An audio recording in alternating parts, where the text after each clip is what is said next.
And welcome to In-Game Chat for Saturday, July the 6th, 2019. It is Season 13, Episode 24. I'm Scott. I'm RJ. I'm Nathan.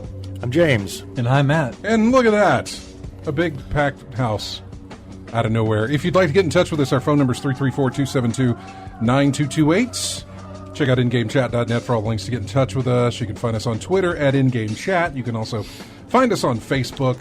Same place. You can email us, everyone at ingamechat.net. We are streaming right now on Twitch. Go to twitch.tv. Type in In-Game Chat. You can find us there. You can also just go to our website and click on the link. A lot faster, a lot easier. You can join in the chat room live while we broadcast. Let me do my audio sync up routine. There. Done. And welcome to the show. It's a lot of people.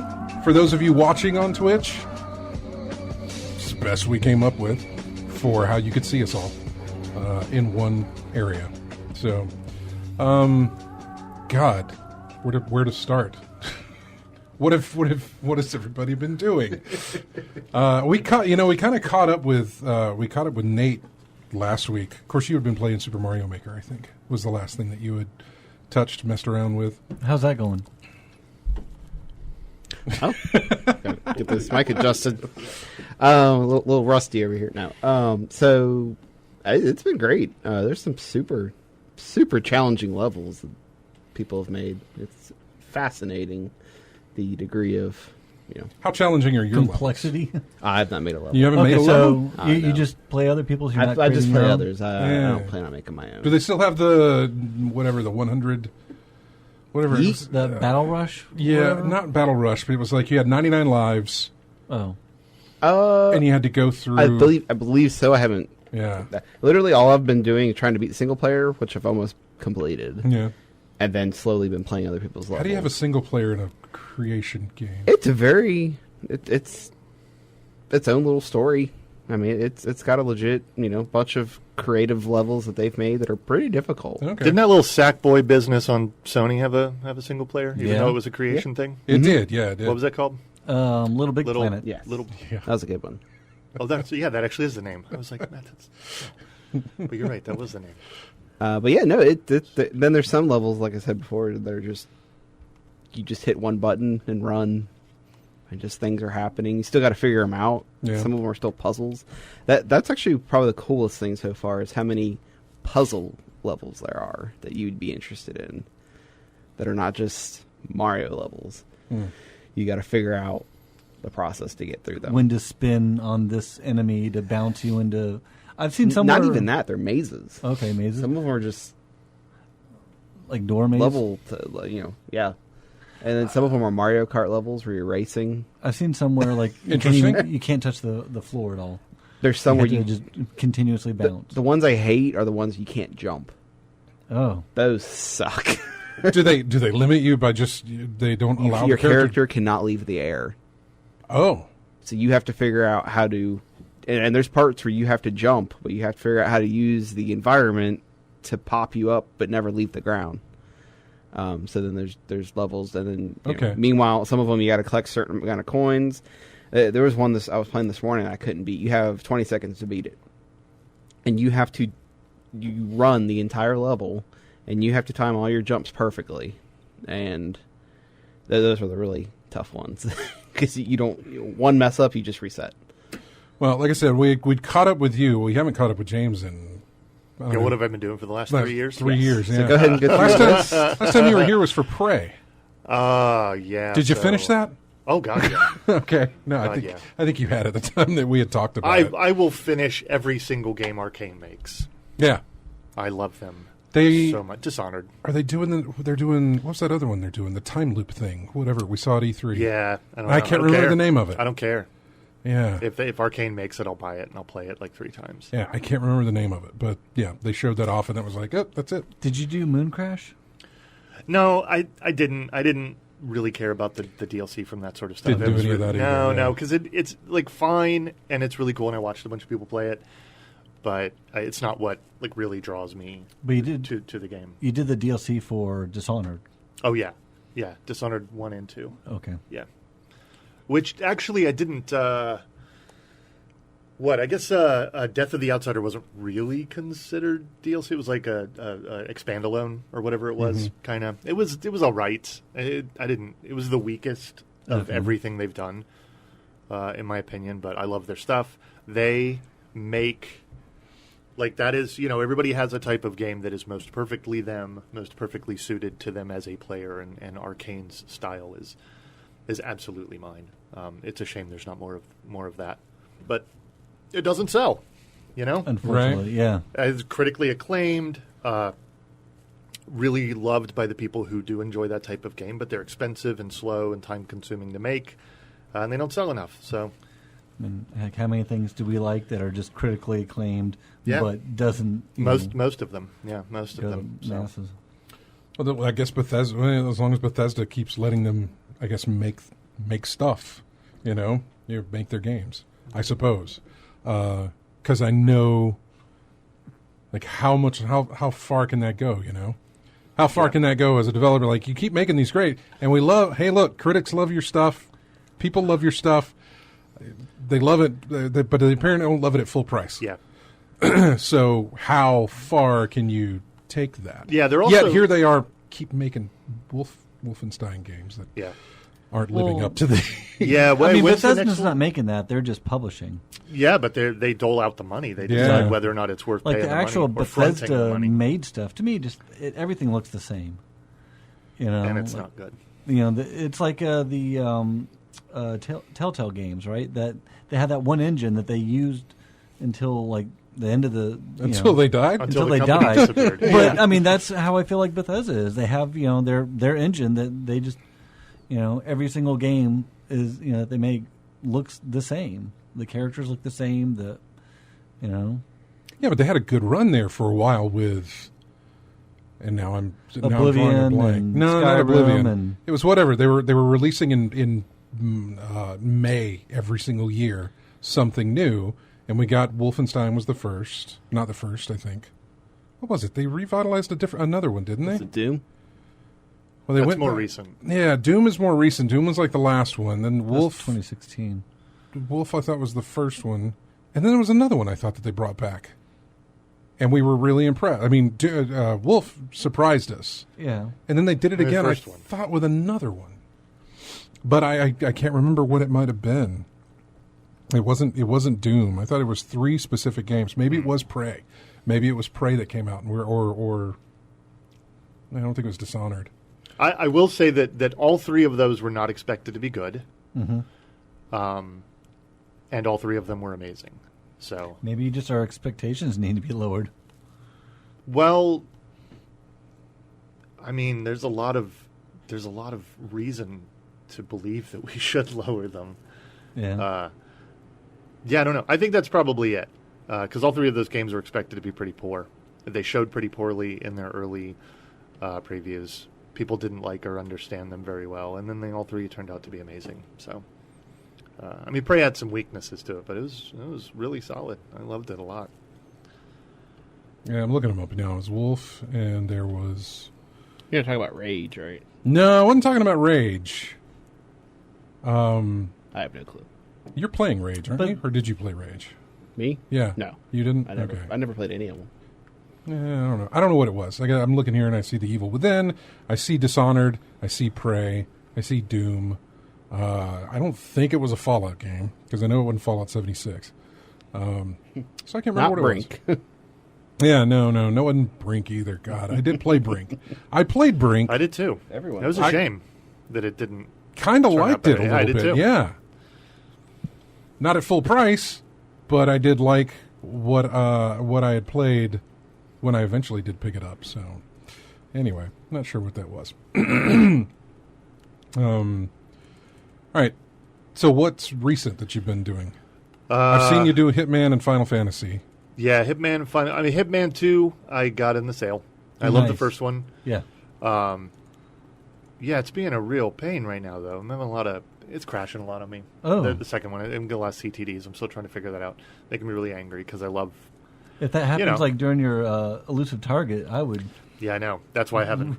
That's why I haven't even touched the elusive target yet. I can't remember if I had this much trouble with the first one. I feel like I did, and then I figured out what was wrong, Yeah. and it was fine, and now I have no idea. I think there's one going on right now. No, there's definitely an elusive target now. I think there's like 8 days left. Yeah. The yeah, Entertainer. tattoo, yeah, in Marrakesh. Yep. So I I'm saw only. an assassin that one. Yeah, I'm only a couple levels into that, but it's fun. Now- I like them. It's a really pleasant, replayable murder simulator. Are And you I like it a going lot. back through playing the first Hitman, or did you skip all that and just? I I played the first one. No, I don't want to say recently, but inside of the last year. Okay. So I didn't feel like replaying it again inside of Hitman 2. The only reason why I've been doing that is because all of the collections that you do from the mastery aren't there in Hitman 2. You have to go back You have and to go, yeah. So, like, like some of my weapons and some of the other stuff that, I'm like, oh, man, why don't I have the electronic scrambler? Yeah. Oh, because I didn't you did unlock it in the other game. Yeah. So that's why I've had to go back and replay a lot of those so I could get, my loadout and some of the, equipment that I loved. Does nothing in the Hitman 1 inside of Hitman 2 has an effect on Hitman 2, does it? It's just No. the first game kind of inside of the second, Okay. where you could, they add the mechanics of 2 into it, where you have the grass that you could hide in. You have, okay. which helps out in some areas. Yeah. You could actually do the briefcase with your. Carry your so you can sniper carry a in your sniper briefcase. rifle in your briefcase, and so stuff like that makes it kind of okay. adds All a right. little different. I can see wanting to go back and play it. It's it was a mixed bag. Some of those levels I could play 100 times and never get bored because I thought they were really, really well made. Some of them were like, I don't want to say one and done, right? Because like the first time, Colorado was that way for me. which was the extremist compound thing, that and the hotel, like the wherever it was, I didn't really care for India. it. Yeah, I didn't like it all that much. I could play Sapienza like 100,000 times. And, never get And bored. luckily, with a lot of the elusive targets, you will be. And that's one thing that with 2 that has me like a lot of they had like Sean Bean in elusive target in Miami, right? The Undying, and I'm like, oh, that's cool. They're using Hitman 2 as the elusive targets, and then everything else since then has been the legacy. The stuff that I've already played through and beat in the first Hitman. Really? Everything after?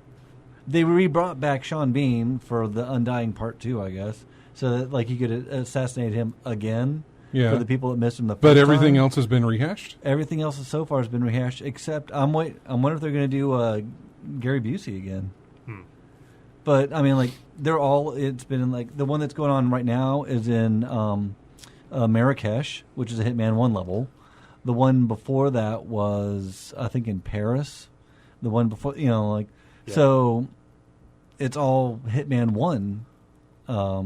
Actually, no, it's Hokkaido was, I think, the one. But, so if you, I like that level. I'm curious, though, if you only have Hitman 2 and you want to do the elusive targets that are set on stages that are in Hitman 1, You might have to buy the legacy do you pack. get that or no? Yeah, I have no idea. I don't know. Because I bought it on sale with all the special- bells so and it was whistles. all the everything Yeah. in the bag. So Exactly. I have no idea how it's actually built. Did you go through all of the levels in 2? No. Okay. I'm still working my way through because it keeps crashing on me. Okay. It's intermittent. I will say I love the little sniper puzzle levels. Mm-hmm. where you're just sniping. Yeah, Like, they have super fun. They're coming out, I think, with a third level. With a third one, yeah. I've only in played July. the first one, but that's super fun. I like that a lot. They just released the new bank level, Okay. which is in Hitman, the Hitman 2 bank level, and that one was I 100%ed, got all the achievements for that one. Well, actually, no, I think I'm missing Chameleon, but other than that, Okay. I went through and I kept on doing that one. Yeah, some of them. I think I did that for maybe 2 of the levels in the first game. I mean, I'm assuming everybody plays these the same way, right? Like the first time through, like I don't care. Yeah. Like I do not care. I'm Right. I'm John Wick. Like that's all I care about. Get through it. I shoot the bad guys. I shoot the good guys. I shoot the shopkeepers. I shoot the chicks in bikinis. I don't care. If you're in front of me, I'm just killing everybody. I just want to know where everything is. You know what I mean? If I walk into your house and you scream at me, I'm going to shoot you. Yeah. If you're in my way, like I'm going to shoot you. I just want to know where. I want to know where the rat poison is. I want to know Yes. where the wrenches are. Yeah. That's all. I'll kill everybody so I can find all the stuff. Then I go back through and play it like you're supposed to play it. Yeah. There's a great video that I shared with Yes. Matt, and it talks about the art of repetition.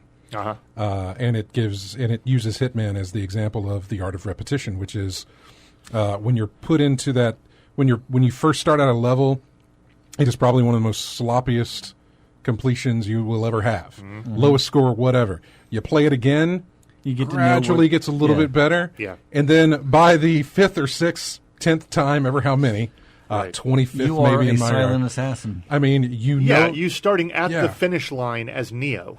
Yeah, exactly. You know what I mean? Like you just that's and to be fair, like it's from the outside it doesn't look great when the whole premise is you're gonna have to replay it over and over and over again. But the levels really are the star. You know, if the levels are good enough, if the puzzles within that level, such as they are, Which know, is not what real he puzzles, which he but- pointed out as the catalyst of every single thing about the repetition is level design. Yeah. Yeah. And Which how is they why did I feel like I can go back to some of them endlessly, and others I'm like, like. Plus I'll- the fact every time you complete it, I think you get unlock something at least. Yeah, it's every time you yeah. complete a level of a rank of level mastery, Yeah. you get something, I believe. Yeah. Or some of them are tied to doing. If you the second one's if you got do like the the achievements stories and stuff like that, it's- so if you which is always kill fun. this person this way, or if you collect this one thing, then you get the level mastery points, Yeah. and then once you level up, then you will get like either a starting location. Right. So when you go equipment. through it like the Yeah. 25th time, You should have everything. You Oh, have yeah. different things that you didn't have when you started Before. out with. And one of my favorite levels of 2 is the neighborhood. I think it's like I've Wooden only Creek is the name of done. it. I've only done the beach house. That one. It's for a It's small fine. It's introductory. real small. It's real small. I've only done the beach house, Yeah, and then Miami, yeah. and then Miami was interesting. After that, the Columbia. Columbia. That's what Or- I'm doing now. I've Okay, the Serpents. completed it, but I'm going back through. I've done like maybe 2 of the stories. Okay, that's good. So that's the one I've been working on now, and it's I been, do like how they it's do been that, where real- the stories will pop up, and then you're like, okay. Yeah, I'm trying to figure I it gotta say though, I think you turn it they off. they if you don't yeah like it. yeah you can. I just feel like I wish they were a little more subtle about it. Instead of I wish it was a little more organic. They feel a little hand-holdy. You know what I mean? Like just have the patience to walk through each step, and then you'll complete this and you'll unlock some stuff, and that's fine. I like the somewhat more organic style of just kind of working my way through to find those stories. And if my memory is right, the first game was a little less overt.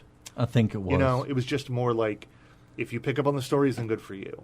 They weren't. They still had the challenges where Yeah. it was like specifically like drown this guy in his mistress's goldfish bowl or whatever. Yeah. You know what I mean? Something ridiculous, and that's fun. Like I like doing that over and over again.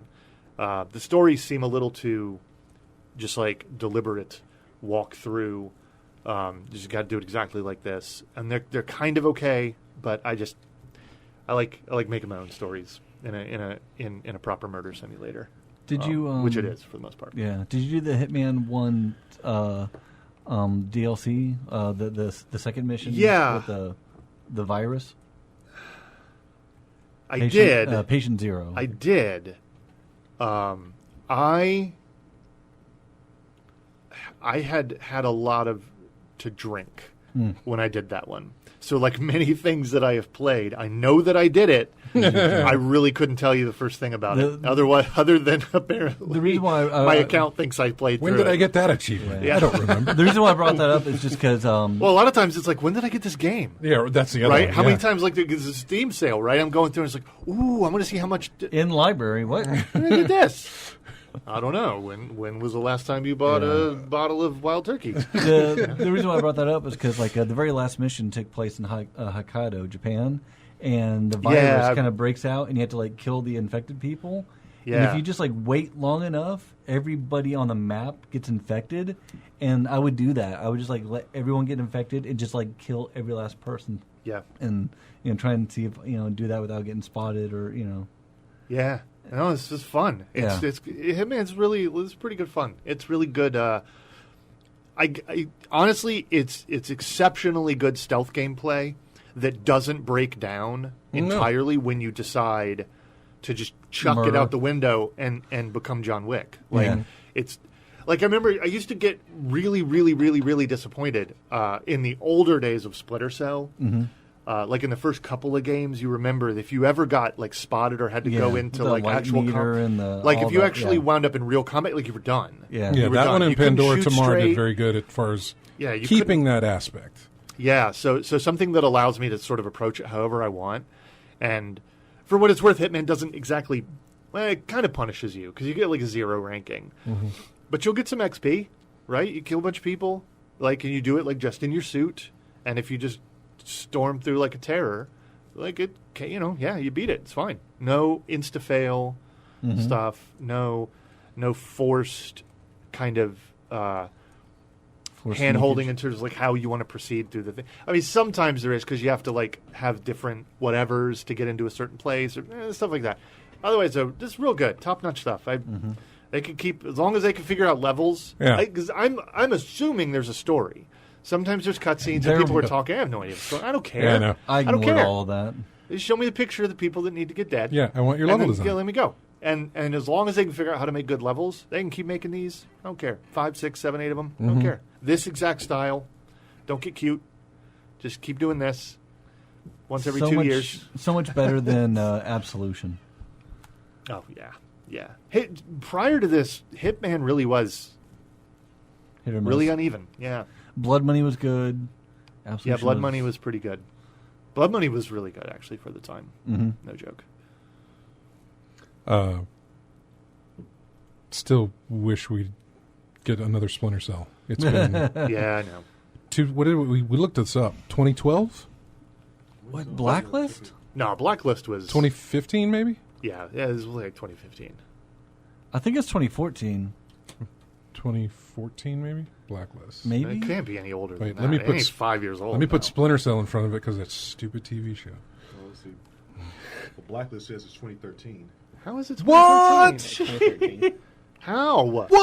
August 20th, 2013. It cannot be 6 years old. I do because I do remember being in Qatar at IUD and playing it there. I remember. I mean, I know that we didn't play it we didn't played play it like a year later. We tried to play it when it immediately came out, but then we went back to it, I think.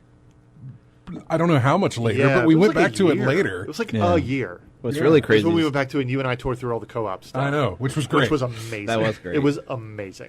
the first one came out in 2002. Yeah. Yeah, first Splinter Cell. Yeah. Crazy. I remember that because Pandora Tomorrow added multiplayer, and we were still. It was me and Kevin and James and Jeremy wanting to get in on that Oh, it was dark times. That was dark times. on the man. GameSpy servers Yeah. with the what was the blockage thing that they had? Punkbuster? Punkbuster, I think was Yeah. what it was. That was exactly the time when essentially all really competent game design evacuated from the PC and started moving over to the console. Yeah. But the console really wasn't quite up to par at managing significant multiplayer stuff. It was real ugly time in the history of It was man. some growing pains there for the Yeah. console stuff and getting around that. Let's go to our first break, and You guys posted some stuff in the chat room that we use daily, and I thought, oh, these are good music tracks that I'm going to use. And so using the two music tracks, one that Kevin posted, one that James posted, led me down a path of, okay, they're not flight sim games. I've already done a simulator theme with farming simulator and yacht simulator and whatever else. So I just got flying games, basically. Oh, sure. This one is the main theme from, I think it's a PS2 game, Blazing Angels. I think that's an old World War II. It is. Squadrons of Blazing Angels, Squadrons of World War II, I think is what it was. That's PlayStation terribly generic. Is it PlayStation 3? Not Blazing Saddles. I want Blazing Angels. I'd rather have Blazing Saddles. 2006. Yeah, you're right. PlayStation 3. Squadrons of World War II is exactly what that is. So anyway, we'll come back with more in-game chat right after this.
And welcome back to In-Game Chat. This comes from a game called Strikers 1945.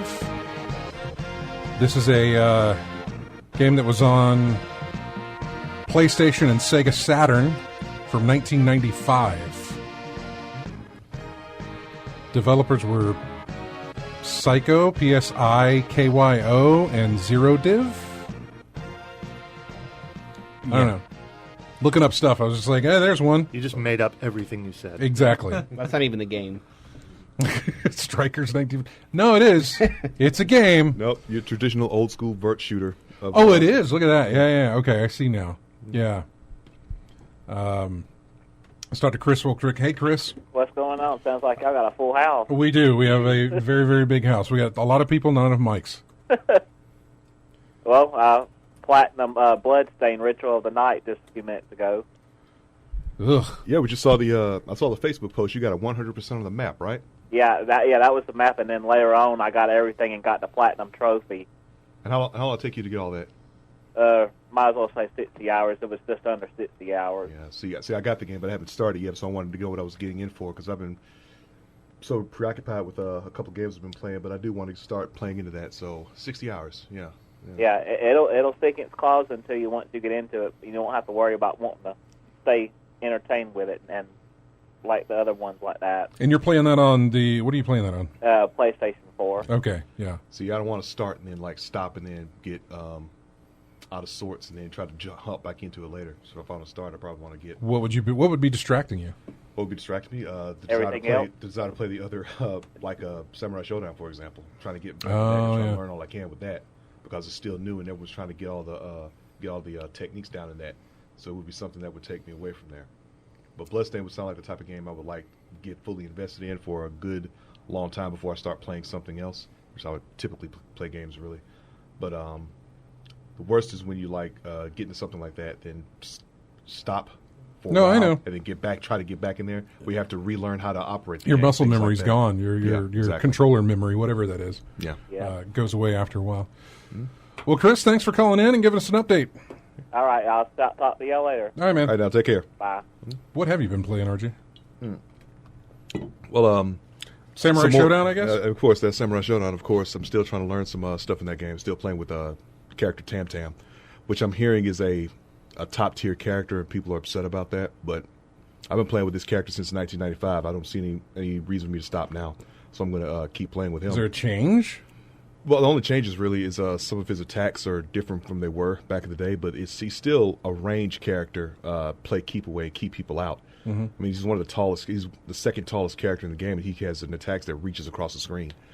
But the same thing applies, though. If you make a mistake in this game, it's going to hurt regardless, no matter what character you play. Yeah. But so it's an added benefit that I have a character that can keep someone at bay for a long distance away, and keep them from coming in and attacking when you get your attacks blocked. Because getting your stuff attacked leaves you wide open for a whole bunch of counters and real painful setups and whatnot.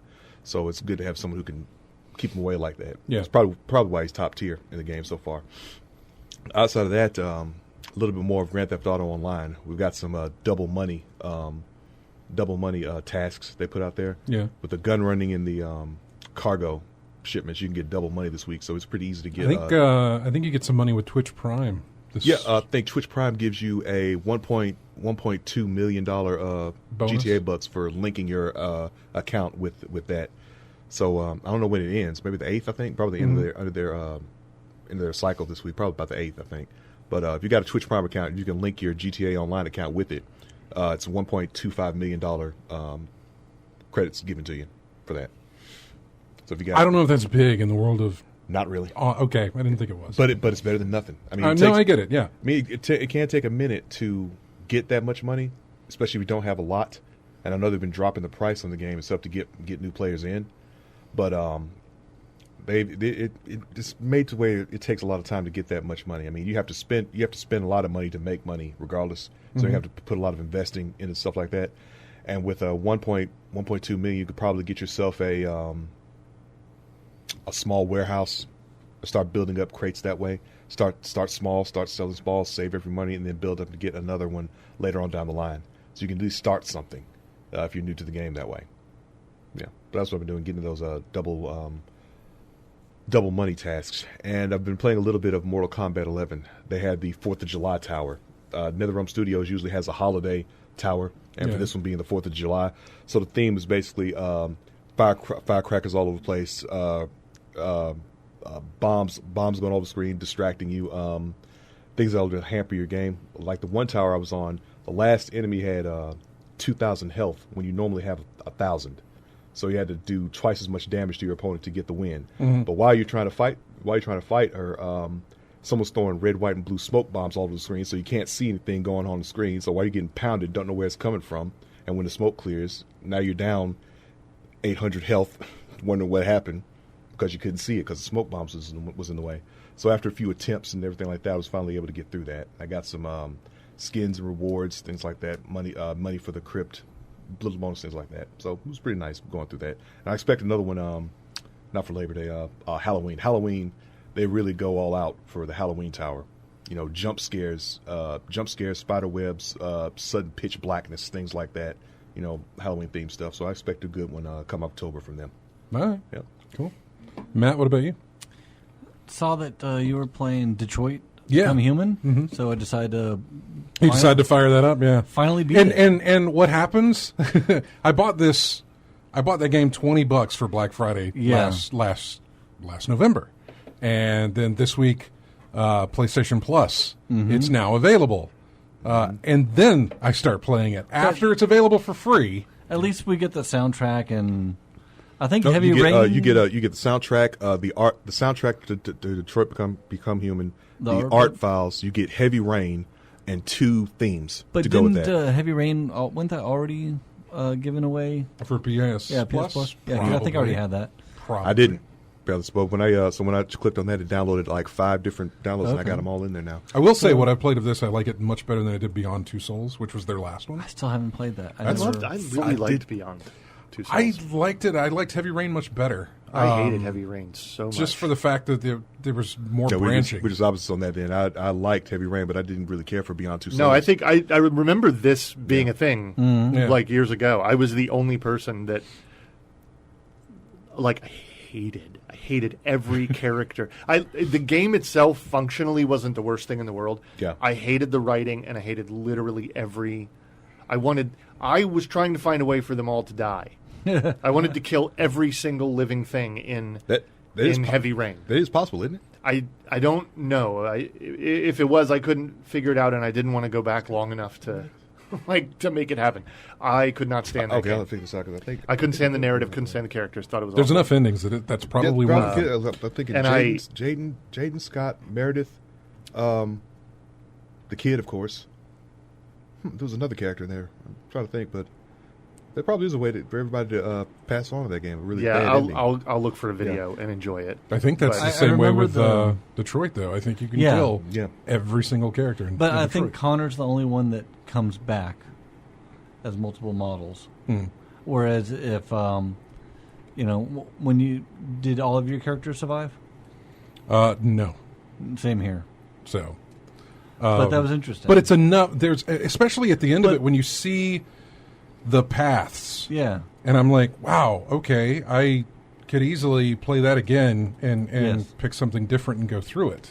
And how many times like some of the QuickTime events and everything, I'm like, oh, I didn't quite hit that just right, and so that branched off a different path that I'm like, oh, if I would have done it differently, I would have gone. Well, it's one of the things that I liked more about this is that it does show you at the end of each level, it's like, here's all the different things, and here's all the different things and you didn't. see How much you missed. Yeah. You see the entire pathway of everything that could happen if you did. That's why, to me, this game felt more like a choose-your-own adventure with QuickTime events than an actual game, in a way. But something like that makes you want to more so than any of the other two games. It makes you want to go back and do those routes again because the demo did that for me. Oh yeah, totally. Because it said I could have done this. Well, let me go back and do that. Well, did you save the girl? Did you not save the girl? Yeah, up in the demo. Yeah, got saved. But I saved her. Yeah, you could you find that out that you see how many people made the same choice as you. Yeah. So I went back to. I actually finally beat that. I thought that was interesting. I enjoyed it. I played Vader Immortal, the first episode. Oh, the VR thing, right? Yeah. So you got your VR set up. Yeah. Your Oculus. Well, you're not doing full room though. You're doing. What are you doing? Sitting still, sitting down, right? I'm sitting, but yeah. Yeah. Is Vader can that be a room scale VR thing? I don't think so. Maybe a little bit, but I mean, you still have to. You still move with the controllers. Because you move throughout the whole. I'm just curious if it's got room scale, a room scale aspect to it, to where you can, you can move around in the space that you're in without a controller. Or maybe not without a controller, but at least you have the hand controllers that show yourself. And I don't know what I'm trying to say there, but where you're in your own space and can move rather than sitting down. Because you're in a confined space. Yeah, the way that you've got it set up, and the way, honestly, that I had mine set up, because that room was not very big anyway, the only real way to enjoy it was to really sit down and play. So, but I want room scale. Yeah. So anyway, what did you like? I liked it. I mean, it's Star Wars. You're gonna like Star Wars. It's short. Is how much is it? Free? Or? No, it's like $9. Okay. How short is it? I don't know, like maybe hour. I'd ask if you got your money's worth, but it's got Star Wars on the label, so you got your money's worth. I enjoyed it. Was it like the Batman VR missions, just short compilation of things like that? In a way, kind of like that, only more story-driven. Okay. In the Batman VR missions, you click on highlighted points to move to. Mm-hmm. You don't actually traverse through the environment. Yeah, I thought that Batman stuff was like, hey, here's a neat little introduction, until we started unlocking all the Joker stuff. Yeah. Or not Joker, but the Riddler stuff. Yeah. And then I was like, wait a second. There's more to this. Okay. There's a lot more to it. We had a lot of fun with that. That was pretty cute. Once he found out, because I didn't even realize it until we were playing at your house, and we started going through the Joker thing, or I see Joker things, the Riddler stuff, and noticing all these other different things of like, well, how do I get that? Yeah. How do we get it over there? How do we do this? And that unlocks a whole another aspect of the game. Okay. Yeah, it was reasonably deep. Exploration, for lack of a better word, in that. All right. Since you're basically sitting still. Yeah. The doing some more Assassin's Creed Odyssey, just chipping away on that, and then on that, Kevin and I are prepping for a community goal that's going on right now in Elite Dangerous, where we have to turn in like exploration data for some good amount of money. So we're off, close. We started jumping out close to, I think, Witchhead Nebula, and are just mapping systems out there. We've made several first discoveries of systems, which is kind of cool. Like knowing that like in this game nobody else has been here before. So finding out new places, and that's been kind of neat. They just announced not mega ships, but fleet carriers. Yeah, coming out in December. So I don't know what that means for that game, but curious how that's more gonna stuff. Be. Yeah, I mean, is that going to be like your home station? Are you going to be able to like jump with those things? Like, I don't know. I can't wait to find out more. Those fuel guys still operating out there? Oh yeah, fuel rats. Yeah. Oh yeah. That's nice. I like that. Cool. They're pretty cool. AC Wraith says, I've been playing disappointing Steam sale purchases. I only had $5 and I appear to have spent it poorly. And I'm asking, I want to find out what the $5 was spent on. Did you pick that up? I did. The VR? The VR. I had never played it in VR. Really? No. I can't imagine playing it not in VR. It's fun and not in VR. It released not in VR, which is how I played it when it released. It's fun. In VR, I had a great time with that. There's some challenging levels in non-VR, but you should try both though. If you have both, I just got the VR version. Okay. So it was like $4, I think. When you're in VR, dodging bullets is so easy. I was going to say, because the way it worked with the controller, if I wanted to look if I'm looking to my left and I need to see somebody that's at my right, moving my head to look counted as movement for things coming, Still the same. Like if I did, so I didn't know if like your head movement was still registered. Some movements, like the faster you move, the quicker time, on goes. PS4, that's what I have it on. It's PS4. Any movement moves. But So if I go to reach for the gun, then I get that if you go to reach for it. I just didn't know if your head, if you did head movements. If you turn to see where the next person is, that counts as movement. Okay, yeah. But I'm sure there is a way to get it to where it's not properly registering your movement. Yeah. But dodging in with a VR headset was, that was pretty neat. You just sort of like move your body around. Yeah. I beat that one. That was one you might like. Did you watch Rick and Morty? Yeah. Yeah, I know you do. Have you played? They had I didn't pick up Trover. No. Trover? I didn't pick up Trover. I picked it up because did you see that deal where you can get the $15 Amazon credit? No. Okay. Well, if you just signed up for this was last week that Wario posted. If you signed up and used Amazon Photo. Oh no, I did do that. Yes, yeah, that's what I'm talking about. Yeah, no, I did that. And then that game was on sale. Oh, okay. So I got it for $6 on PS4. Nice. That game's awesome. What is it? I mean, it's a Rick and Morty game without being in Rick and Morty. I mean, same theme, same. I just pictured as like a different alternate journey without Rick and Morty. Okay. It's so funny. Totally recommend it. All right. AC Wraith updated us. He picked Sun Wukong versus Robot. He says that might be a decent platform shooter fighter, but it was mislabeled as Metroidvania. Meanwhile, Life on Mars remake is a grindfest against health sponges. He also got the procedural brawler Heart and Slash. That one might still be okay. Overall, I'd still rather play a session of a robot named Fight than any of them. Those all sound like VR games, to be honest with you. James, what are you playing that isn't crashing your system? I picked up Sniper Elite 4. Okay. In the sale as well. Sale? All right. Yeah. So I was going to ask you, have you ever played any more PUBG? No. It's changed. Yeah, drastically. I know, man. That's what happens with everything. Like everything in the whole world. I go on a tear, like at work, and I can't play games, and I get away from them, and that they have changed becomes its own barrier to re-entry, right? Like, it's amazing to me because I don't even recognize a lot of these games from the outside. Like I don't know.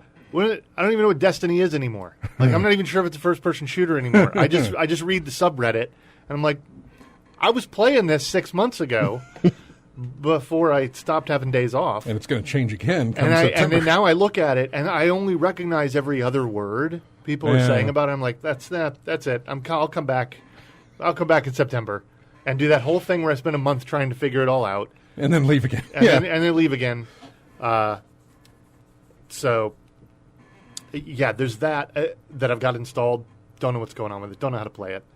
PUBG is installed still. I just can't bring myself to actually launch it, which I should because I've upgraded my computer since the last time I played it. It's much more optimized since even I played it. Yeah, okay. I do know that the only time I was ever able to win was when I was playing at work on an incredibly crappy computer. That's right, I remember that. For whatever reason, I could really score some chicken dinners, but only at work. I couldn't do it at home. So yeah, that would be decent to go back to because I felt like I was always fighting the performance. Everybody did. But yeah, I've been playing Sniper Elite. I'm trying to catch up in Final Fantasy because the new FF14. Because the new expansion came out, and I'm still, as is always the case, halfway through the last expansion because I quit that, and then and it's it's not like World of Warcraft or anything where there's a catch up mechanic. It is incredibly linear. You will walk through the story. You are gated by the main story quest. Like you will complete that, and it will take you 20 hours before you get to go to the new stuff. It's all kind of linear and gated. Not that that's bad. It's their style, and I think works quite well for them. Unfortunately, if the not reviews exactly, but if people's impressions are to be believed, the current content is the best that the game has been so far, and the content that I am currently in the middle of is the worst the game has been so far. No, maybe not the worst. But they have upcoming content as well? No, it's brand new. It's like Tuesday. Oh, okay. Storm something? Shadowbringers. Shadowbringers. Yeah. This is what they were talking about at Square's press conference. Yes. Okay. Yeah, Shadowbringers is the current thing. Really, I love the game. I love what they've done to it. I've thought about jumping in. It's very, very, very cool. It is about the smartest management I've ever seen of a game that was clearly cratering when it launched. And they changed management. They changed the approach. Really kind of a bottom-up redesign. Let's learn the right lessons from Western MMOs, not to put too fine a point on it, because a lot of their problems were because they were being rigidly Japanese unfortunately. Guild Wars, is that Japanese as well? No. It's Korean. It's Korean. Korean, That's right, okay, yeah. But it is kind of the antithesis of Final Fantasy XI, which was a sandboxy, open thing. This really is in the vein of deeply story-driven. I don't want to say linear, but fairly linear theme park MMO style thing. But really good crafting game, really, really fun mechanics with the different jobs, really good dungeon design, fairly good world design. Gets better over time because they've stopped supporting the console, the older consoles. Oh, nice. Okay. They no longer support PlayStation 3, so the expansions have all had much nicer environments. That's happened for a lot of people. As soon as they stopped working on the older console gets versions, a lot better, doesn't it? It gets better, yeah. It's unfortunate, but it's true, and I like it a great deal. It's really good, and in its way is it's uneven. The story is uneven because it's now this is its third expansion, so the base game plus 3 expansions, ups and downs, but at times is the best Final Fantasy going, and I like it. It's a neat game. It just sometimes while you're still grinding through, if you're not where everyone else is, it can feel a little bit lonely and a little bit like you're in a rush to get where everyone is. You feel you're going to struggle. It's nothing but a struggle. Yeah. The so far behind. Yeah. It's like there are friends of mine playing Borderlands 2 right now, and it's been picking up lately with that new that free expansion, that prelude to Borderlands 3. But they didn't play a lot of Borderlands 2, so what we have. So we were able to transfer our level 72s into it, and then someone's stuck at level 20, so we got to do a lot of power leveling to get them up, because there's no way they're going to be there's no way they're going to be able to help us at level 20, and we're like 52 levels ahead of them. Yeah. So I know that this is it's hard to get everybody on the same page. Mechanically, 14 does a good job of it, but story wise, it doesn't, because you're just utterly not allowed to see a lot of the changes and a lot of the content and a lot of the story. It's another old game, 2010 on that release. On the original release, yeah. Then they shut it down for a year and a half, something like that, to rebuild it. And it came back as A Realm Reborn, which was its relaunch, I think, in 2014, I believe. And then it's been working at a steady clip. They're very, very. It's well managed. 2013, by the way. Okay, everything like is everything 2013. Else, yeah. August of 2013 is when that Realm Reborn was launched. It's a really, really well managed game. It's got a really great story. Even the relaunch of the game was kind of a metaphor for the story in the game. Was a metaphor for relaunching the game. It was very cool the way they built it. Their content release schedule has been really, really good. Expansion every 2 years, almost on the dot. Major content releases in the game every 3 months, almost to the week. They're very regimented, very well controlled. Really, for the most part, seems like they genuinely do have the entire story planned out. Probably for another 2 expansions. So it's good stuff. It's well made. I like it. I'm just trying to get caught back up. Yeah. Did you pick up anything else during the Steam sale? I don't remember. I'm sure I did. Yeah. I'm absolutely sure I did. I haven't. I don't know. Every time I look at it, man, Steam sales just don't do it for me what they used to do for me. I did grab because you own most of the stuff you want. I know, yeah. But they also don't, I say don't gamify it. They, of course, gamify it, but... They gamified it away from what we enjoyed, which was camping flash sales. Yeah, get it while it's hot type thing. Now it's just like... Get it within the 2 weeks it's here. Yeah. But the gamification really wants you to play certain things at certain times with certain people under certain conditions. And I'm like, no, I hate that. Yeah. I don't want to do that now. Yeah, there was a, like I said, get it while it's hot. And now it's like, well, get it within the 2 weeks. And by that time, I'm able to talk myself out of, am I going to play this between now and when it goes on sale again in 6 months? Or is this an all-time low? And I may as well get it now. Right. In fact, I did pick up the Humble Bundle, or the Humble Monthly Bundle, which is like $12 a month. Yeah. Well, I subscribed to get Hellblade and whatever else they had in that one. So it was like $12, and I get Hellblade and I don't know, 7 other games for that. And I think they just released the games for August, which are Kingdom Come Deliverance and another one that I want to say it may be Life on Mars. I can't remember what the other one is. Although I already have Kingdom Come Deliverance. So... Good for me. I still only have like 20 something games in Steam. But I was looking at the chat with Link. He was talking about what we talked about last week. How that 2004 Steam Grand Prix thing. How it's got. He says it's gotten worse. Yeah, have you heard? I was trying to do a run in Destiny with a pickup group off of the LFG. Yeah. And they were talking about the Steam sales. We were going through it, and somebody said, "Oh, you can do the glitch thing." I was like, "What's the glitch thing?" Well, right now, one of the things is you have to buy a drink in this one game, but the conversion rate of buying this drink was an achievement thing, and you could just spam it over and over and over again, and it would give your team points of ever how this gamified thing is for Steam sales. Yeah. And so you could just it was glitched basically. Yeah. It was or it was a way that you could do something in a game that Steam didn't take into account, and he says massively. Yeah, Delinquent says the Starbound Soda exploit. That's what it was. Yeah. Yeah. Starbound Soda exploit is exactly what that was, what they were telling me about. We got to take a break here. We are at the top of the hour. We're behind the top of the hour, actually. And when we come back, we'll have more of in-game chat in just a minute. This next one comes from, and I need to look this up because, again, I want to see what the year is. You already know what the year is. Yeah, 2013. Yeah. Make sure it is. Oh no, this was 1998 European Air War. Oh, God, EW. Yeah, okay. You could have just said the name, and Matt and I could have told you. Yeah, that was November of 1998, by the way. October 31st, 1998. Yep. You're exactly on it. We'll be right back after this. Best month in the history of games.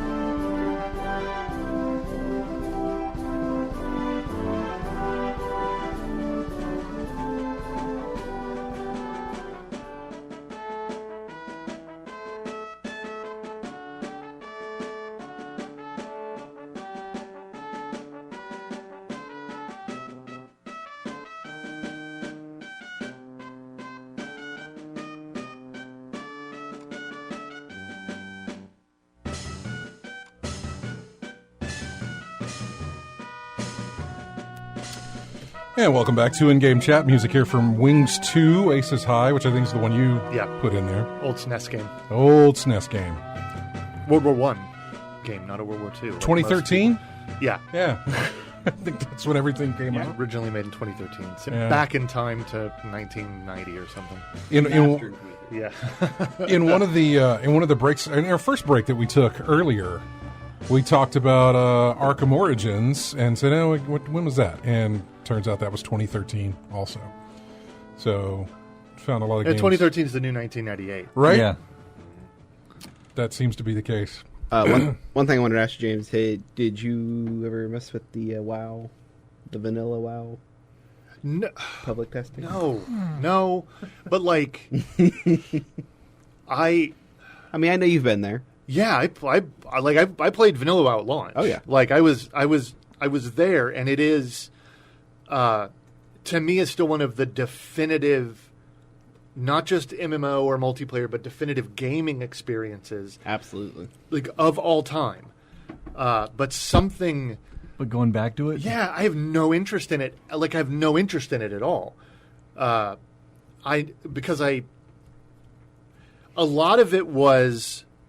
A lot of what made that game special was about mechanically, it took an era of punitive design and flipped it on its head, real simple, and turned it into a reward-based thing, right? There's no XP debt. There's no XP punishment. Mm-hmm. There's your basic level, and then there's rest XP or bonus XP for certain things. You can craft something and it not break. Yeah, and so it made exploring everything the game had to offer kind of a bit less tedious and a bit less painful. The world itself was super fascinating, regardless of who you were. Especially fascinating if you were a Warcraft fan of any stripe, because now you're taking something that's isometric and historically. Very low detail, and you're walking around in it, at eye level, and it was amazing. There was no flying, there was no money trickery, there was no big money to be had. It was at the time, very simple approach, and it was harder. It was more punishing than what things are now, but it was. I don't know. It was a perfect time. It was a perfect way of being in a game world. Everything felt like an adventure. Like everything you did, flying from Ironforge to Stratholme, like felt like Fellowship of the Rings. Like because there was no there's hour-long Hearthstones, no easy way to get home. Death was kind of not as easy to deal with as it is now. So and failure sometimes really meant failure. And so, it was magic for a lot of different reasons. None of those reasons exist anymore, and I don't need to go into a museum of my own. The only past. reason I really want to go back to it is just because I didn't start playing until like a week or two after Nax was released. Which was really kind of the summer vacation before Burning Crusade. And I had no clue what the heck I was doing. So it was like magical. And people were really helpful at that point because they were just like, I don't need this gear. So here you go. Here's a BOE I found. I was like, oh my gosh. So I missed a lot of that opening vanilla part. Yeah, I knew about it. I knew friends that were playing it, but I never played it. So I really I got nothing against it.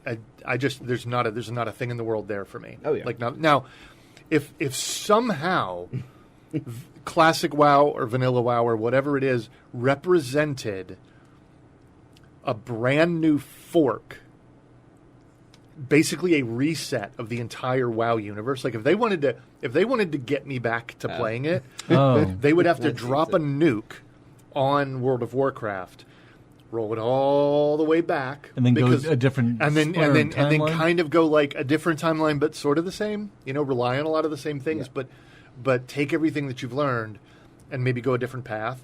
Then I wouldn't know what comes next. Yeah. But if I go back in time, so to speak, to vanilla WoW, like I know what happens. I know who opens the dark portal. I know what's waiting on the other side. It's like rewatching Atlanta Super Bowl, Yeah. Oh, sure. Only not necessarily wanting to drink bleach afterward. Right. Yeah, it's just there's nothing there for me. There's no I don't need it. You know what I mean? Mm-hmm. I don't need it. I'm happy for everybody that likes to live in the past.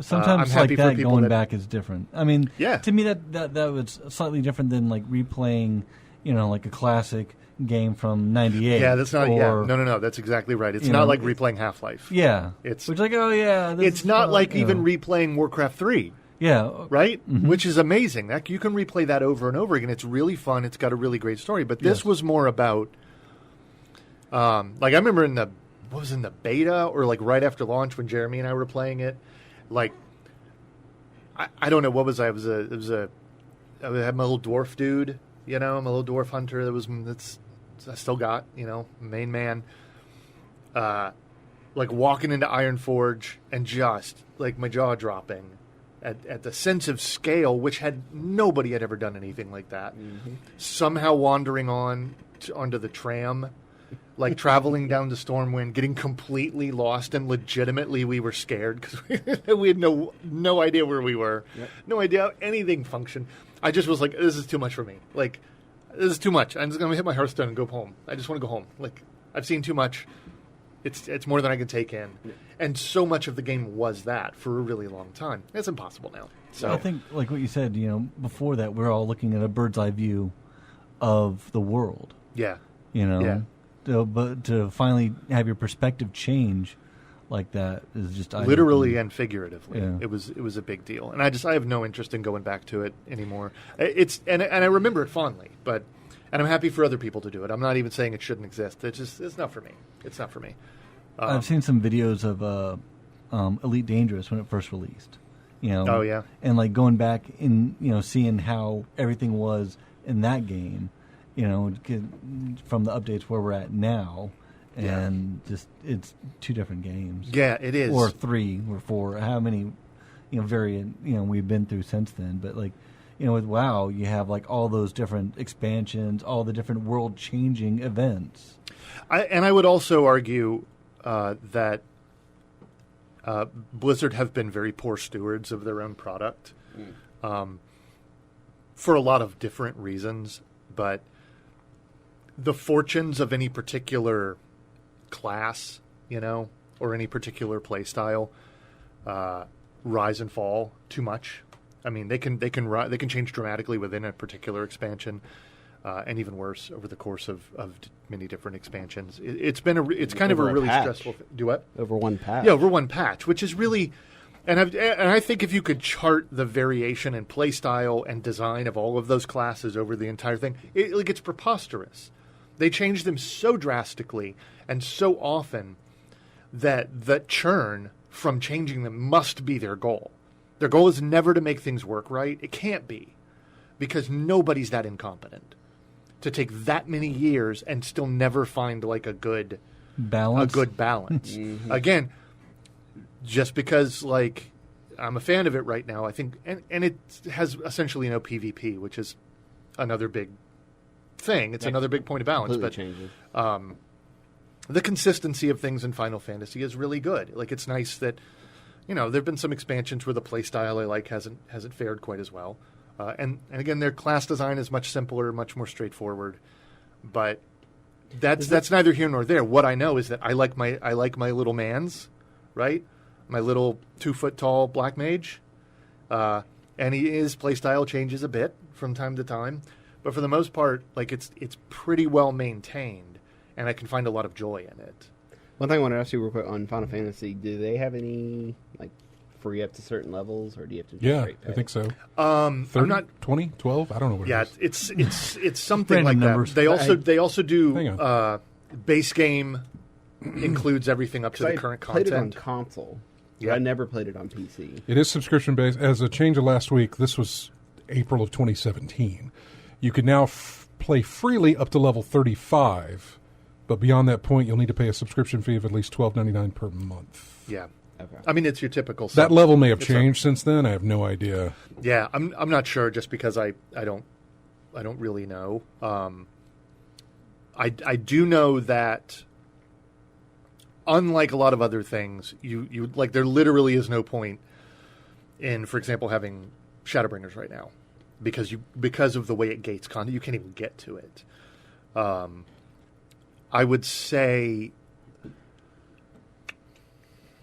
I don't know. I think it's utterly worth it. I think that there are some places where it's sort of difficult to progress. I've lost some friends that I tried to bring over from WoW. Because I'm always willing to try an MMO. Yeah, like I said, I love it. Dennis and I both play it. I think it's very neat in all of its ways. It's little. The early stages, literally, because of the way the game works, haven't changed dramatically as the game design has progressed. Because they were designed to accommodate PS3 players.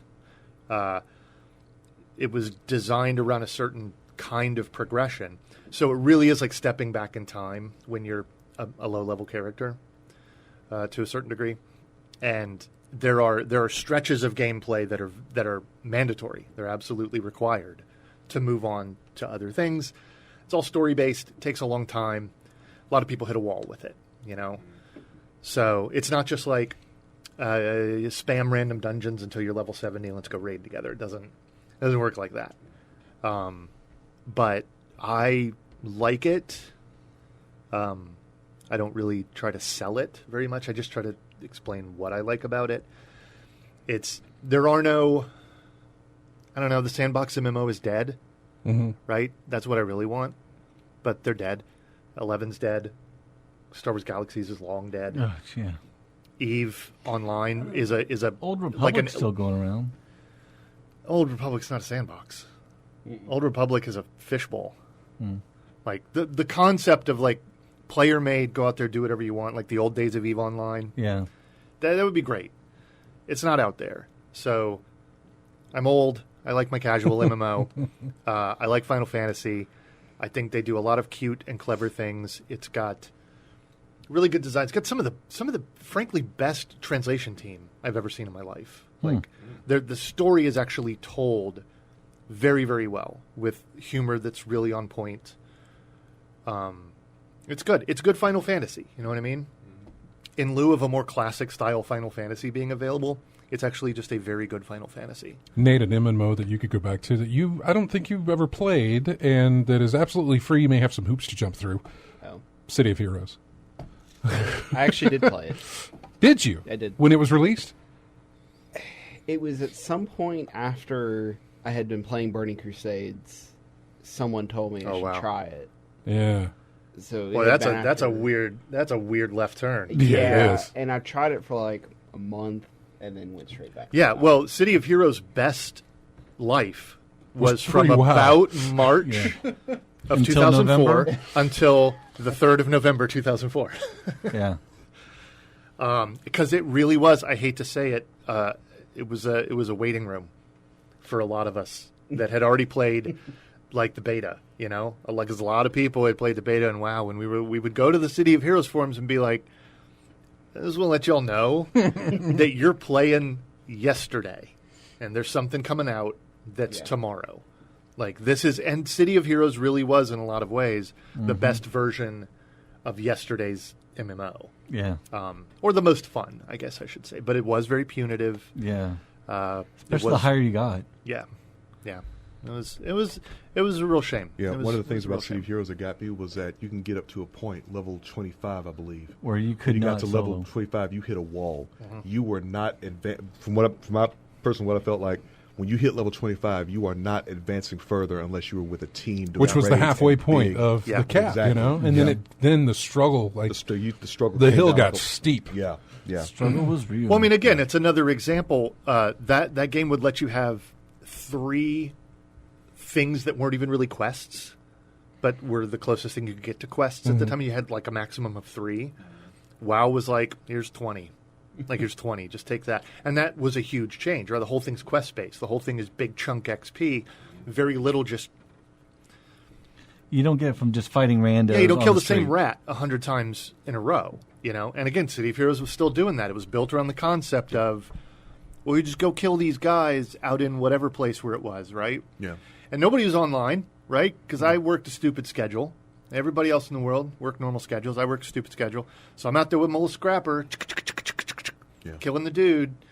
And I got to have, like, this invulnerability thing and that thing and this thing and that thing all turned on at the same time so I don't die. I'm killing these guys and killing these guys. And then one of them punches me in the nose, turns all my stuff off. The other one comes over and kills me. Yeah. And that was every... Fight. That was every fight. And then when you die, then you're levels. in the hole for XP. Yeah. And it was just... You get in a fight with this, person. It's a struggle to do so, and then you finally win. You get like 3 XP. Yeah, it was miserable. Yeah, it was really miserable. Or you could fight the whole thing. Like you could fight an enemy, get him down to like a hair's health left, and some other dude comes over and kills it. He gets all the XP. Wow. I know that I used to get yelled at a lot for that because I would watch somebody almost die. Yeah. And then I would just help them by killing the thing, and then I get yelled at because I stole their XP. Like all of these ideas that disappeared in November of 2004 because somebody realized that punishing your players wasn't something that the players they didn't want. Nowadays, that's split between everybody who gets in there. And it's fine. You're rewarded for helping each other. You take a couple of shots, you get some XP, this guy gets some XP. You know what I mean? Large-scale group activities that people could join in on without having to be in a formal group. All that sort of stuff. Having said that, it still has, by far, like way far, my favorite class I've ever played in an MMO. Was my... was it your scrapper? No. It was my... which way did it go? My you had the scrapper, the controller. Kinetics Energy Defender. Controller? No, it was a defender. A defender, okay. Because remember, defenders and controllers shared the same pools, but as primary and secondary. Defenders shared the support pool as a primary. That was my defender. I was a defender. I was a healer, and the secondary was Dark Miasma. The offense, all my offense came from my secondary stuff, but my main focus was supporting the group and healing when need be. Right. Yeah, mine was energy for attack, but not like a it was the same pool as the blaster had, but as a secondary, so it was weaker. My primary was kinetics, which was all about energy redirection, right? I couldn't directly heal you guys, but I remember what I would do is I would, because I had hover, and I would hover above the crowd. You guys are all doing your killing, and you would basically pull energy out of an enemy. Sapper and then thing. You'd sap them and then spread the energy back around everybody else as a heal. Yeah. Or I could do a slow debuff on an enemy, and then I would have that energy, and I had to then shoot it out to somebody else to give them a speed buff. You know what I mean? It was all about... It wasn't direct buffing and debuffing. It was like energy shift. Yeah. And it was insanely fun. Like, it was insanely fun. Was Jeremy our bubble defender, or was that Kevin? I think Jeremy was a controller, wasn't he? He was a controller. He was a controller. He was an illusion controller. What was Kevin? Was he our bubble guy? Who was our bubble guy? I don't remember. I thought we had a bubble guy. Yeah, I think we did have a bubble guy. He may have been the bubble guy. I don't know. It was a fire blaster. Yeah, it was a tremendous amount of fun at the time, but it just, I don't know. It's an artifact of another time. You know what I mean? The fact that it's up and running now is pretty amazing. That it's out there doing its own thing, or at least for now until something happens. And we're all expecting something to happen. Legally, NCSoft to step in and be like, all right, guys, you had your fun. Yeah. I mean, I'm glad that it was there. I really enjoyed it for a while. But, yeah, it's just something I'd rather remember and not go back to. Yeah. You mentioned something with legal action. It's kind of like what happened with Streets of Rage Remake. Like Sega didn't have a problem with Streets of Rage Remake until they started putting Streets of Rage on mobile devices, because everyone was having so much of a good time with Remake, no one was buying the one that Sega did. Yeah. Wasn't like a problem. Sega's like, well, we'll get in on this and put it out there. No, we're going to play this free version. That's over here. Yeah, go ahead, make the free version. That's better. Yeah, than anything you put out right now. Yeah. No, I mean, NCSoft is not going back to the property at all to City of Heroes. They won't ever go back to it, but I don't necessarily know that they'll not at some point in time throw out that old cease and desist to stop it. It's not making money right now. They have donations set up where people can donate to help costs and things like that, but that's all voluntary for you to do, and so Yeah, that's the term I was looking for. Cease and desist. That's exactly what Sega gave to Bomber Games when they started putting that stuff out on mobile. Yeah, it was fun times. It was going back into it. What, a couple of months ago, I think, was when I was throwing up screenshots and videos and stuff.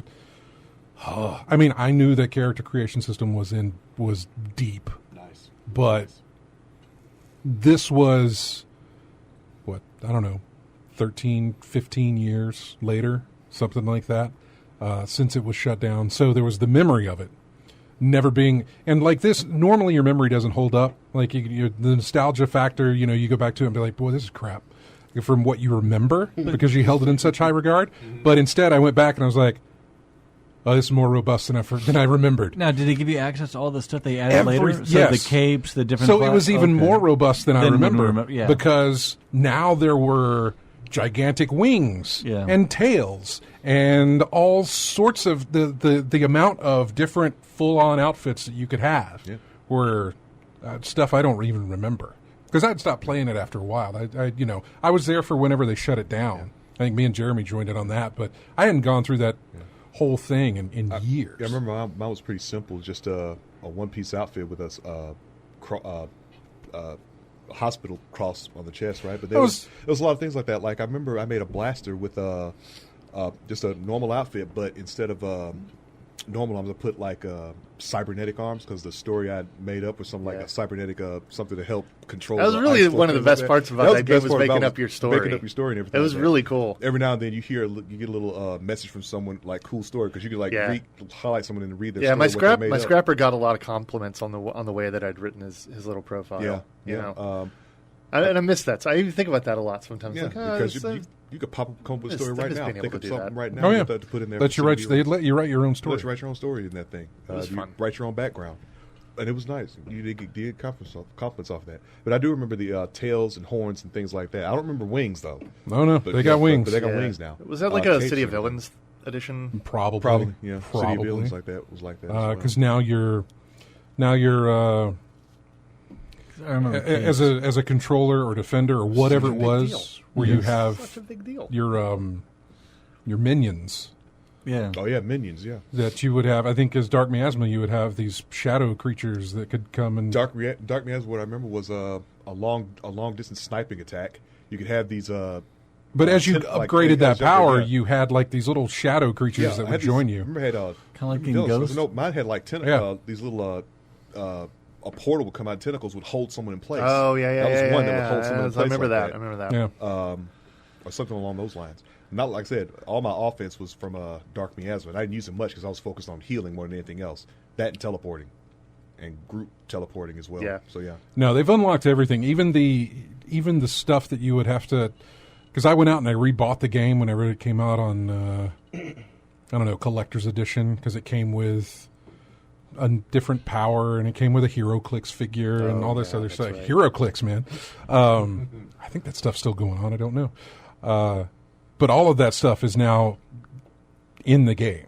I mean, everything that was ever available, be it Collector's Edition or some whatever one-off promotion, is now available to you in the game. Both heroes, villains, going rogue, all the different expansions, everything is now in what they have done. So we're going to take a break here. We're going to go back to the year 2004. This game looks like it was only available on Microsoft Windows. It is Pacific Fighters. This the developer is 1C Maddox Games. Publisher was Ubisoft. This is from the IL-2 guys, the Sturmovik guys. So we'll be right back with more in-game chat after this.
And welcome back to In-Game Chat. This is music from, again, I'm sticking with the flying game theme.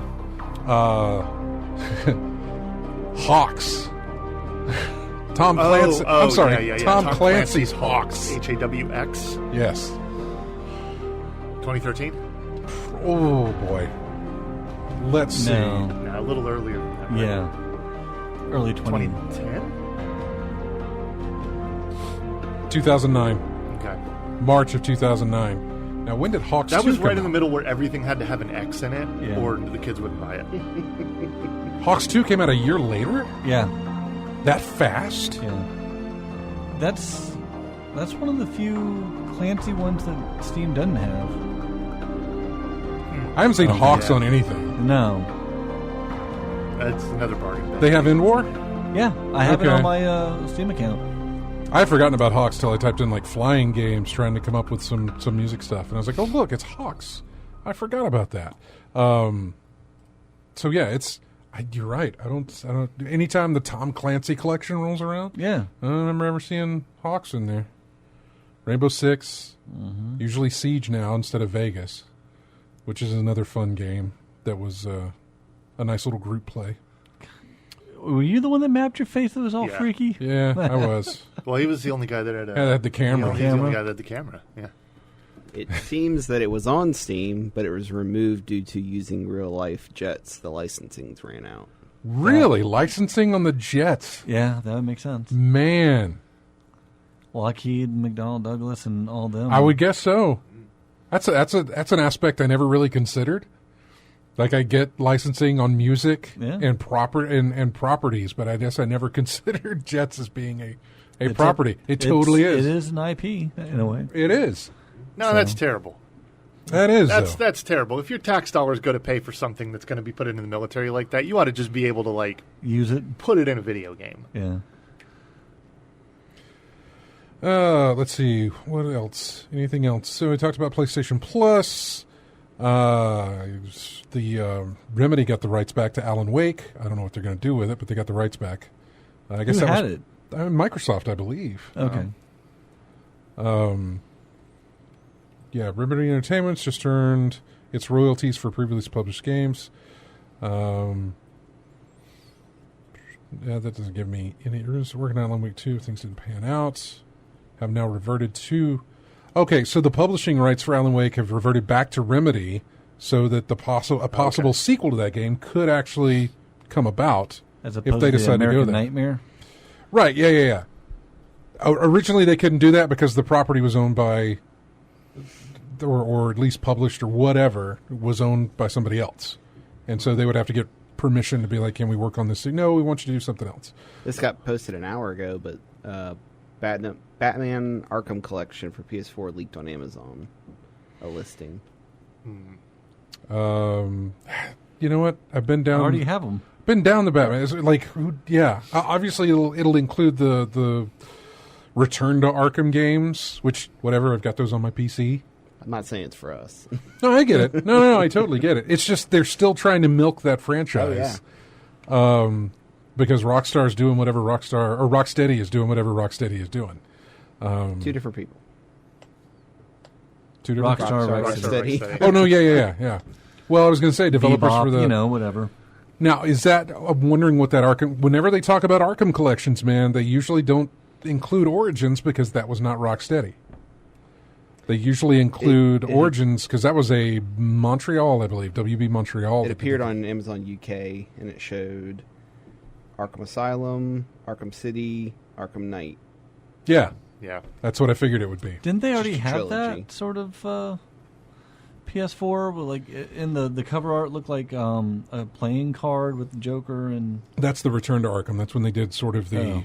I don't want to even call it a remaster, but whatever. It's like, hey, here it is in... It's a port onto the PS4. Yeah, here's the PS4 version of these PS3 games. Yeah. Yeah, that's all that was. Or here's the Xbox One version of these Xbox 360 titles. Was your point that Origins wasn't on there? I missed Origins that. has never been included in like... It's not a Rocksteady. Arkham Collections. Every time they say Arkham Collections, it's never including Origins. It's not now, if they Rocksteady. do a Batman collection, then it's like, here's Lego Batman, here's Batman Origins, here's Batman all this. But anytime they do an Arkham collection, they always leave out Origins. And a lot of people left out Origins. Again, this was the game we were talking about. There was another 2013 game. The article specifically talked about that part. No, I figured that's what it would be. It's going to be the Return to Arkham series, and they're also going to throw in Arkham Knight. Is likely the case. So, which is fine. I just preferred Origins. No, that's not confirmed. That was just a leak. So, yeah, well, take it as you will. I've just always there were things about Origins that I preferred over. I was fine with the voice acting in it. It was perfectly fine with that, and I talked about this during the break. I enjoyed the boss battles in that one were better than what I had previously experienced in and after Night came out, yeah, better than what I had in Arkham Knight as well. Especially all the Batmobile crap that they'd thrown in there with not Deadpool, but the other dude, Deathstroke. DC's Deadpool. Sony was the one that made the change on that PS Plus stuff. I don't know why, though. They haven't revealed why that was. Is it because Konami's like, it ain't us, man. No one plays the soccer? No one wanted Pez. It wasn't even out before they made the change. A lot of people complained about that, though. Did they? I hadn't paid attention Everything that I read. For me, I was like, ooh, this is the only way I'm going to play a soccer game is that you give it to me for free. The people I saw from Reddit, Twitter, and then their blog, I never saw one positive comment about that game. Yeah. I mean, last soccer game I played was Mega Man, Striker? No, Super Mario Strikers? No, it was the Mega Man version. It was like the Mega Man soccer. I didn't know they had a soccer with Mega Man. Yeah, it was on the Super Nintendo. I played Super Mario Strikers on the GameCube, which is also the machine of, like, Mario does this. Yes. Which was all I ever played on the GameCube. Was like, Mario Kart? Sure. Mario going to do golf now? All right. Mario going to play tennis? All right, that's fine. Mario playing soccer? Let's do it. Baseball? All right. Dave, did you see any reasons why they didn't like PES on soccer-wise or whatever? Because I've seen some worse lineups of free games, and I didn't see any complaining about that. They were just... I thought it was great timing, what with the Women's World Cup going on and everything else. I was like, oh, okay, that's probably the tie-in. Yeah. This is probably why they're doing it. And then some interest in soccer now, and maybe they'll pick it up. Well, they don't have any women on their game, so I guess maybe it's Yeah, I know. no correlation there. And Americans in soccer just never EA quit. owns the women's teams. Shenmue 3 backers are actually going to get their refunds now because it's on the Epic Game Store instead of Steam. The email I got from OS is if you want to continue it to have it on Steam, then you'll have to wait a year after the Epic Game Store. Then they'll put it on Steam, or you can get your refund, or just play it. Which is what I'm going to do. Epic is funding the cost of all Kickstarter refunds. Epic Games is gonna foot the bill for that, which is kind of it's not really surprising, but I don't know. I guess they that's one way for here's the reason. There's a lot of people who hate us because we just got the exclusive for Shenmue. Let's see if we can earn some good graces, I guess, and pay and give their refunds if they want it. I don't know. I'll play it on Epic Game. I've never understood the hate on that. No, because I get it because people think playing, it's inferior. Yeah, but you're not playing the Epic Game Store. You're playing Shenmue. How Man, that game store is bad. Their front end is bad. Yeah, they can say it. This should have come up about an hour ago for me to get everything out I have to say about it. You've got 10 minutes. Yeah. The point is that what they're offering, they're not offering games, right? Anybody can offer games through their storefront.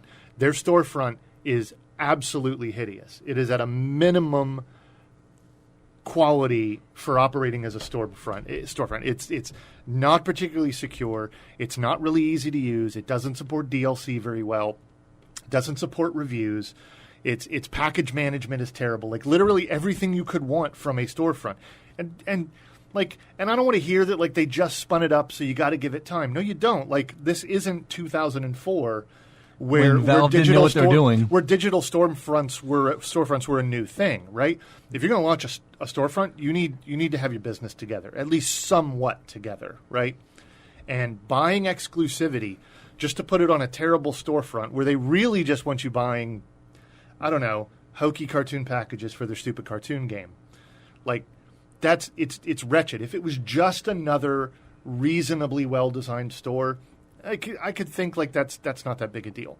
But they're also using it to wage like a ridiculous, super emotional garbage war against Steam and their apparently suddenly quite evil 30% take. But it's very clear that Valve has taken a lot of that money and put it back into the platform, which has made life better for everyone. Like all of a sudden, Valve is evil when the only reason any of these people even have the exposure they have is because of Valve's storefront. Like there's a number of independent games that I've bought directly from the developer or have intended to buy from the developer, who then happily says, thank you all very much. I've made plenty of money you buying it directly from my website, but won't you please go buy it on Steam because they're such a volume dealer. They give me so much more exposure than I could ever get on my small storefront that the 30% cut is non-existent compared to the amount of sales that I'm going to get, right? From the eyes that are going to see it, the amount of eyes that are going to see the sales. I just have yet to be sold on the idea that because Steam is somehow evil. Yeah. When you buy it directly from the developer, it doesn't show up in an activity list on Steam that then your friends see. Yeah. And then so that's free advertisement for them. I mean, how many times have you gotten music because you see someone playing it on Steam? It gets it in your mind. You're like, oh yeah, there's this game or whatever. Yeah, it gives in you the chat, exposure. like you could be happy that it doesn't have reviews. Reviews in general on the internet are problematic. You just have to be able to understand you have to read the reviews, right? I get it. Like meme reviews are pointless, joke reviews are pointless, but I at least have the option to read some kind of feedback.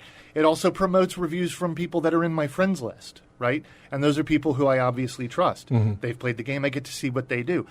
I don't even mind terrible one-star reviews. It gives me some idea, some picture of where the game is now, where the game has been. Like, if it's a bad review but the guy can't spell, like that even tells me something about the audience. Like, in no universe are no reviews better than bad reviews or a bad review system. I can't see that. Yeah. So Steam gives you tools that you want and need for owning games. Like and the Epic Store just has nothing on it. So you mentioned earlier that Steam's 30%. They at least they're putting the money back into the. Yeah, it's really their source of income since they decided they don't want to make video games anymore. Mm-hmm. But then, so what's it? Well, they made a VR. They made a VR. A VR headset and everything else for like $1,000 if you want to throw money at that. So no, I mean it's how they make their money. I get it. Okay, so was Epic? They're just pocketing profits and that's it. Does it look like? No, I think they're probably putting it back in somehow. I just don't think that. I don't know. I have no idea how they're running their company, and they haven't been doing this for very long, so it's hard to see the progress of this store over time. Mm-hmm. I'm not saying it can't get better. EA's store started out really bad. Origin was bad. Mm-hmm. Now it's fine. It sounds like the Ubisoft can't do anything but get better. Thing was pretty wretched for a really long time, and now is fine. Neither one stands up well to Steam, in my opinion. What was and it? if it fixes its product, then it fixes its product, and then I don't take it back, but then I'm no longer upset. I just want a decent product. I just hate their storefront. It's terribly designed. It's not a good thing right now. Mm-hmm. So to try to build support by like running some weird attack campaign on Steam's 30% cut is just sours me on the whole thing altogether, And I'm a guy that doesn't mind running 8 different storefronts. I don't care, or launchers or what. Like I don't really care. But this is an ugly piece of business right now, and I really don't see how it helps anybody. Windows Game Store wasn't that crap at one time, or is it still? Oh no, it's still pretty bad. Okay, I wasn't sure. Still really I remember a couple of OSs ago that it was pretty bad.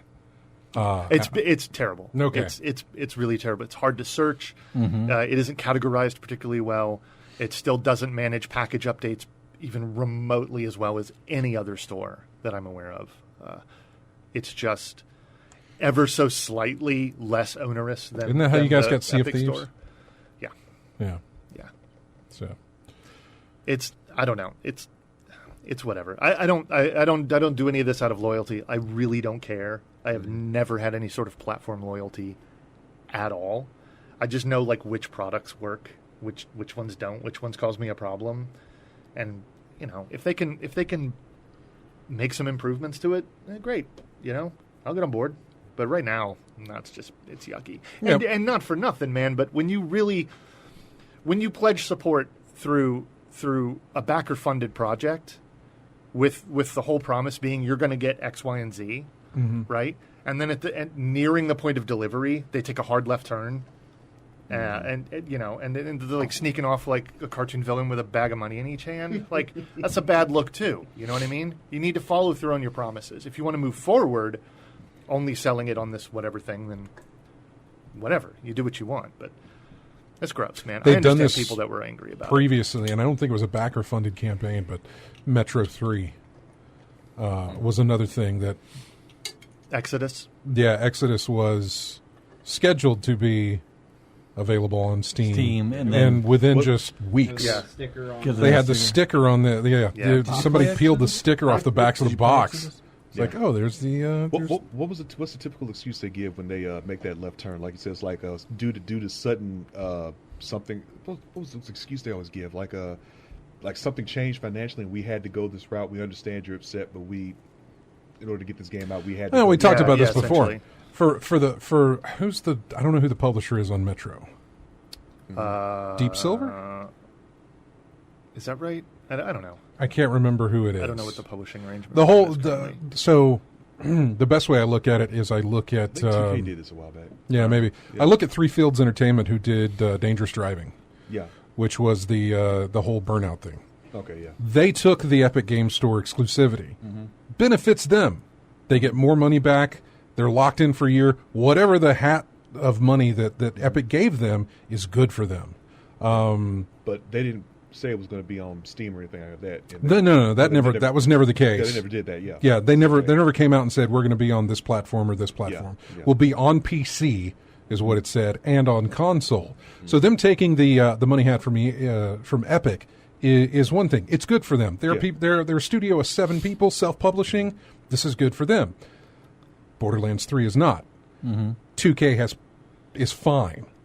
They don't need whatever Epic was offering them, but they took it anyway. Do you think that's going to go back into Gearbox or anything like that? No, 2K is going to put that in their own. They're doing it to offset the fact that publishers have to have a tremendous capital outlay to even start development on a game that they don't see a return on for 4 or 5 years. This has been the struggle in the industry since games started costing any amount of real money. That's why they started pushing pre-orders. That's why they started pushing extra garbage all over the place, because these publishers are already out $20, $50, $100, $200 million for years before they see the first dollar come back in on that outlay, right? So when somebody just chucks a bag of money at them, like they're constitutionally incapable of saying no. You know what I mean? Like I'm surprised this didn't happen sooner, to be quite honest with you. Yeah. But it is whatever, it is what it is. We'll weather this too, because it's just another part of things becoming terrible, which is the general trend, unfortunately. So we're going to continue to get terrible with this as weeks go on, but we do have to end the show now. Thanks everybody for joining us. Thanks, Nate, for coming in. You're not going to be here next week. Thanks, James, for coming in. Haven't had you in for a while. I know you're not going to be in next week. If you're around, that's fine. We'll see. I don't know where I'm going to be next week. Exactly. We'll just good having you back, though. Yeah, take it week by week. And thanks to anybody who grabs us each week from iTunes every get our show. Appreciate it. Go to ingamechat.net. Join us on Twitter, Facebook. Subscribe to our YouTube channel. You're watching us on Twitch. Subscribe to that. We've got a Discord. You know about all that stuff. Steam, all that great stuff. Just have a fantastic week, and we will see you next Saturday. This is from a PS2 game called Heat Seeker. And, That's your favorite? Yeah, you played it. You were probably like 5 when this came out. I have no idea what the year is on when this came out. Are you looking it up now? Yeah, let's see. What is it? It's not 2007. 2007? Yeah, okay. I forget when PS2 was around. PS2. I know, yeah. It seems like it was further back than what it is. So have a great week, everybody. We'll see you next Saturday.